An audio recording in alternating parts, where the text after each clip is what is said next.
But ELSS में आज पैसा डाला है तो मिनिमम 3 इयर्स का लॉक इन पीरियड है।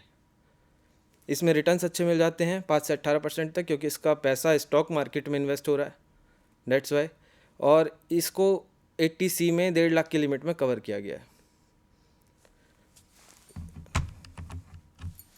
ELSS funds offer returns somewhere between 5 to 18%. However, the returns are not fixed in equity linked saving scheme and vary according to market performance of the fund. The investor can opt for dividend and growth. What is dividend and growth option? Dividend और growth option, इसमें आप अपनी मर्ज़ी के हिसाब से अपनी individual slab, tax rate slab के हिसाब से ऑप्ट कर सकते हैं। डिविडेंड ऑप्शन आप चूज़ करते हैं तो आपको हर साल डिविडेंड आपके बैंक अकाउंट में आएगा, उस डिविडेंड पे आपका टैक्स लग जाएगा। आपके नॉर्मल टैक्स स्लैब के रेट के हिसाब से जो भी टैक्स आपको पे करना होता है, मान लो आप 10% में आ रहे हैं तो 10%, 20, 30 जो भी है। अगर आप ग्रोथ ऑप्शन लेते हैं तो डिविडेंड आपके बैंक अकाउंट में नहीं आएगा, वो री इन्वेस्ट हो जाएगा और आपकी कैपिटल अप्रिशिएट होना शुरू हो जाएगी। बट कि जब आपको ये लास्ट में पैसा एक साथ मिलेगा तो ये एग्जेम्प्ट होगा या टैक्स लगेगा। जब आपको एक साथ पैसा मिलेगा 36 मंथ के बाद मिलेगा, long term capital gain tax लग जाएगा under section 112 over and above the amount of 1 lakh rupees, आपको 10% का टैक्स देना पड़ेगा। फर्दर इसमें ऑप्शन में आपको कुछ सिलेक्ट करना है, डिविडेंड और ग्रोथ, तो सबकी रिक्वायरमेंट अलग हो सकती है। बहुत लोगों की नीड हो सकती है कि मेरे को रूटीन में कैश फ्लोज आता रहे तो वो डिविडेंड ऑप्शन ले सकते हैं। किसी को रूटीन में कैश फ्लो नहीं चाहिए, लास्ट में चाहिए एक साथ, तो ग्रोथ ऑप्शन ले सकते हैं। ELSS के बाद आता है हमारा national pension scheme.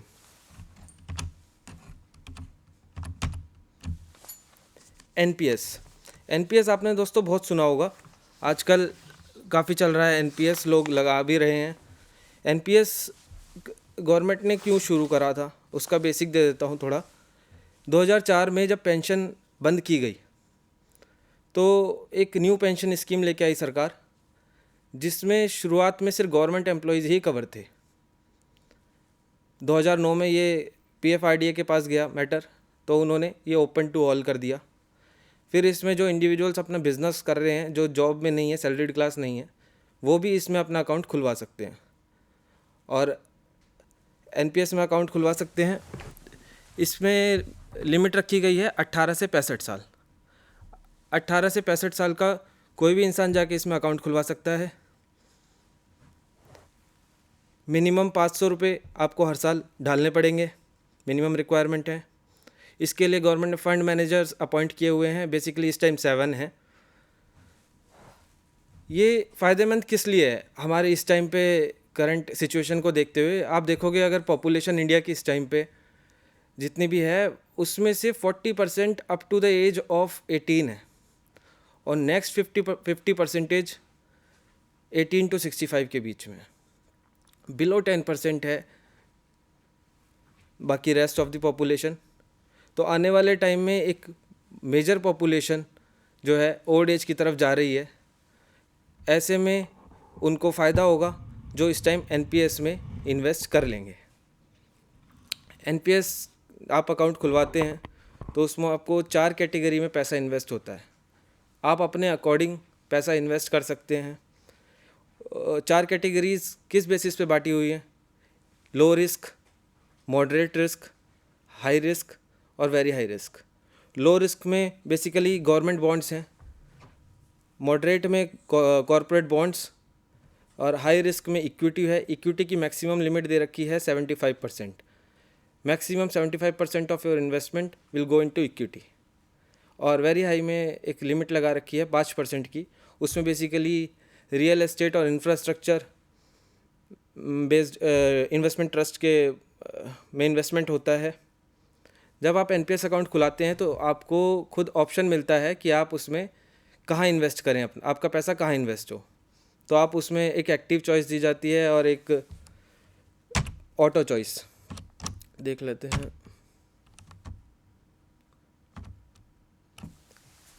Active choice में क्या होता है, आपका मैक्सिमम 75% अमाउंट इक्विटी में लगता है up to the age of 50। उसके बाद वो हर साल 2.5% की लिमिट रिड्यूस होती चली जाती है, जस्ट बिकॉज एज के साथ आपका रिस्क एपेटाइट कम होना स्टार्ट हो जाता है। सेकंड, आप ऑटो चॉइस में जाते हैं अगर, तो ऑटो चॉइस में भी आपको 3 सब कैटेगरी की हुई हैं जो आपको सिलेक्ट करनी होगी: एग्रेसिव, मॉडरेट और कंजर्वेटिव। एग्रेसिव में लिमिट लगाई हुई है इक्विटी में इन्वेस्टमेंट की 75% up to the age of 35, और वही मॉडरेट में 50% है, और कंजर्वेटिव में 25% up to the age of 35, और ये भी ग्रेजुअली रिड्यूस होता जाएगा हर साल में जैसे जैसे आपकी एज बढ़ेगी। फर्दर लॉक इन पीरियड आपको बता दिया मैंने 60 ईयर्स का है। इसको हम कंटिन्यू भी करा सकते हैं और डेफर भी करा सकते हैं। कंटिन्यू और डेफरमेंट में क्या फ़र्क है? कंटिन्यू का मतलब हो गया मैं 60 साल के बाद भी इसमें जैसे अभी तक इन्वेस्ट कर रहा था मंथली, मैं करता रहूँगा up to the age of 70, और मुझे जो भी पैसा मैं निकालूंगा मैं 70 ईयर्स पे निकालूंगा। डेफर्ड में ये हो जाता है कि मैं 60 ईयर्स के बाद अब इसमें कुछ पैसा डालूंगा नहीं अकाउंट में, एज इट इज़ मेरा अकाउंट चलेगा, मुझे विड्रॉल जो है 70 ईयर्स पे लेना है। आप जो भी पैसा निकालेंगे मैक्सिमम आप अपने अकाउंट में से 60% पैसा विड्रॉ कर सकते हैं। आप 60% जो भी पैसा निकालेंगे वो सारा का सारा टैक्स एग्जेम्प्ट है, बाकी 40% आपको एक मंथली इनकम की तरह एन्युटी के बेसिस पे मिलेगी, जो आपका नॉर्मल सैलरी की तरह ट्रीट होगा, और टैक्स आपके नॉर्मल टैक्स स्लैब रेट के हिसाब से उस पर टैक्स पे करना होगा। ये काफ़ी लंबा टाइम हो जाता है कि 60 ईयर्स का हमारा लॉक इन पीरियड है। कई बार पैसे की ज़रूरत बीच में पड़ने लग जाती है, तो इसमें हमारे एनपीएस में भी ऑप्शन दिया गया है कि आप इसमें प्री मैच्योरिटी ले लें। प्री मैच्योरिटी के लिए कंडीशंस दी गई हैं कुछ, उसमें कुछ स्पेसिफाइड रीजंस हैं। मिनिमम 3 साल का आपका रेगुलर इन्वेस्टमेंट हो, विड्रॉल जो उसमें होगा मैक्सिमम 25% आप अपना अवेलेबल बैलेंस का निकाल सकते हैं, और मैक्सिमम पूरे लाइफ टाइम में आप 3 बार विड्रॉ कर सकते हैं, और उन तीनों विड्रॉल्स में मिनिमम गैप 5 ईयर्स का मैंडेटरी है। तो बेसिक कंडीशंस दी हुई हैं। एक ऑप्शन आता है इस एनपीएस में प्री मैच्योर एग्जिट। मान लो आप 60 साल से पहले ही रिटायर होना चाहते हैं, 50 साल में, 55 साल में, तो आप ये भी कर सकते हैं। उसमें आपकी इनकम 55 साल के बाद से आनी शुरू हो जाएगी, जो जिस एज में भी आप रिटायर होना चाहते हैं, और आप अपना अमाउंट विड्रॉ कर सकते हैं। बट इसमें एक कंडीशन दी है, आप मैक्सिमम 20% पैसा ही अपना निकाल सकते हैं, जो कि टैक्स एग्जेम्प्ट रहेगा। बाकी 80% वही एन्युटी में बन जाएगा और मंथली इनकम आएगी, जिस पे आपको टैक्स पे करना पड़ेगा। इसकी एक कंडीशन दी गई है कि मिनिमम अकाउंट 10 साल पुराना होना चाहिए, और एक छोटी सी कंडीशन है, अगर मैक्सिमम बैलेंस आपका 1 लाख रुपए का है उसमें, तो आप उसको 1 गो में निकाल सकते हैं, उसमें कोई रेस्ट्रिक्शंस नहीं है। तो एनपीएस के लिए मैंने आपको जितनी भी बातें बताई हैं ये टीयर 1 अकाउंट के लिए है। एक इसमें टीयर 2 अकाउंट होता है। टीयर 2 अकाउंट क्या है? Tier 2 account just like mutual fund, उसमें कोई रेस्ट्रिक्शंस नहीं है, नो लॉक इन पीरियड, आप पैसा डालो निकालो, और साथ में ये भी है कि उसमें कोई टैक्स बेनिफिट भी नहीं मिलेगा लेकिन आपको, और कोई मिनिमम फंड भी नहीं डालना पूरे साल में। बट इसमें एक कैच है कि आपका टीयर 2 अकाउंट खुलेगा ही तब जब आपका टीयर 1 अकाउंट ओपन हो, तो मिनिमम अमाउंट 500 रुपये ऑटोमेटिक हो जाएगा, जो आपको टीयर 1 में डालना ही पड़ेगा। इसके बाद हम डिस्कस कर लेते हैं एनपीएस के बाद PPF.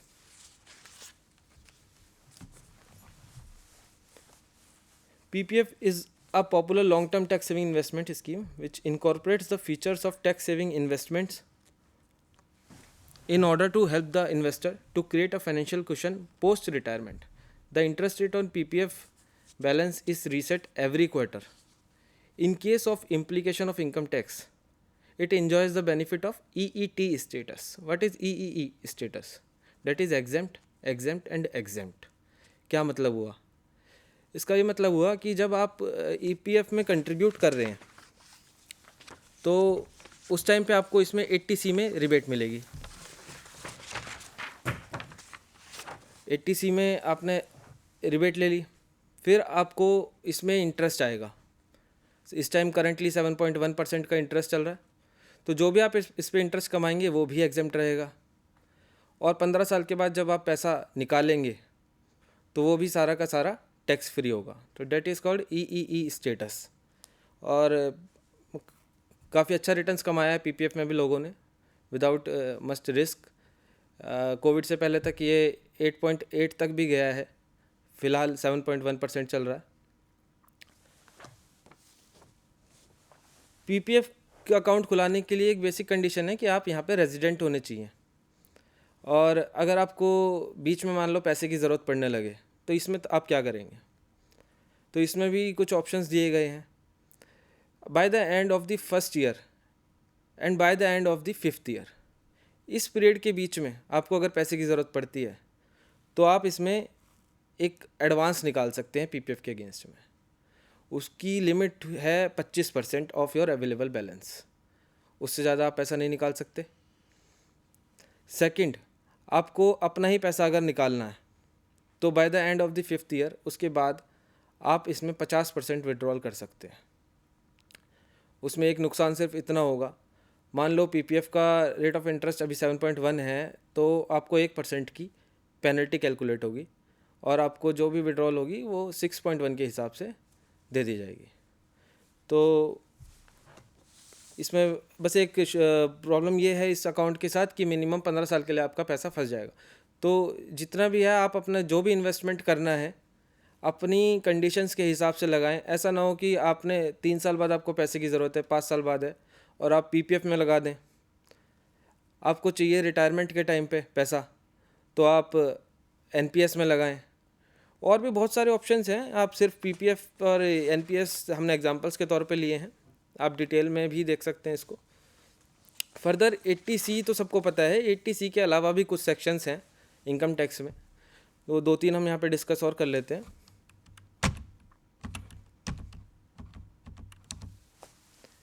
Apart from tax deductions under 80C, there are various tax saving investment which help you to save on tax. A person can claim a deduction of up to 25,000 और यही senior citizen के case में 50,000 की limit दी हुई है on the premium paid towards health insurance premium that is covered under section 80D of income tax act. इसमें आप कोई हेल्थ चेकअप्स कराते हैं, प्रिवेंटिव हेल्थ चेकअप्स, तो वो भी 5,000 की लिमिट कवर्ड की गई है। ये इस 25,000 और 50,000 में इंक्लूड है।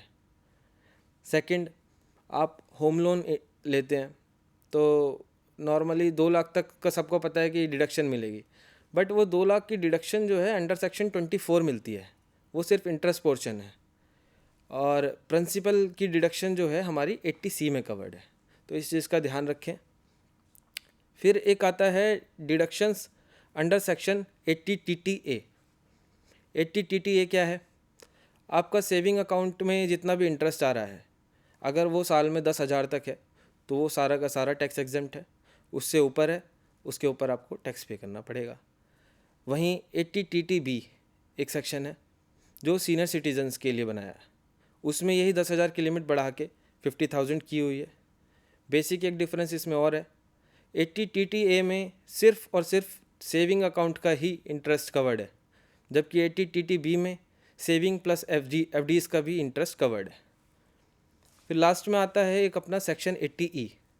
इसमें आप कोई भी एजुकेशन लोन लेते हैं अपने लिए, स्पाउस के लिए, चिल्ड्रन के लिए और any student to whom you are legal guardian, तो उसके इंटरेस्ट को आप इसमें कवर कर सकते हैं। तो दोस्तों आज के लिए इतना ही। मैं अभी सम अप करना चाहूँगा। तो अपना जो भी इन्वेस्टमेंट हो प्रॉपर डिसीजन लें, प्रॉपर कंसल्ट करके ही डिसीजन लें, एक दूसरे को देख के इन्वेस्टमेंट ना करें। धन्यवाद।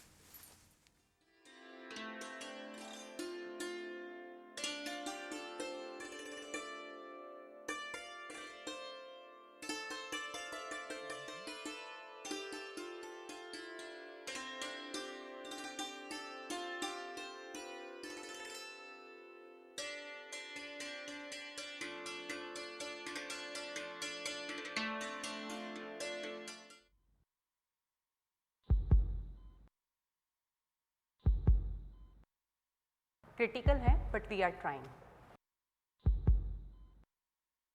ये सब हुआ कैसे? एक फोन आया था राजेश के पास, उसने कहा कि उनकी 1 करोड़ की लॉटरी निकली है और उसके लिए उसने बैंक डिटेल्स मांगी। राजेश ने सारी डिटेल्स दे दी। 1 घंटे के अंदर ही उनके बैंक अकाउंट से सारा पैसा साफ हो गया और वो यहाँ आ गए। हार्ट अटैक आया है। देखा आपने, आपकी जरा सी असावधानी क्या कर सकती है। डिजिटल फ्रॉड करने वालों से सावधान रहें। अपनी बैंक डिटेल्स, अपना डेबिट या credit card number, expiry date, CVV, OTP, PIN कभी किसी को ना बताएं। सावधान रहें, समझदार बनें।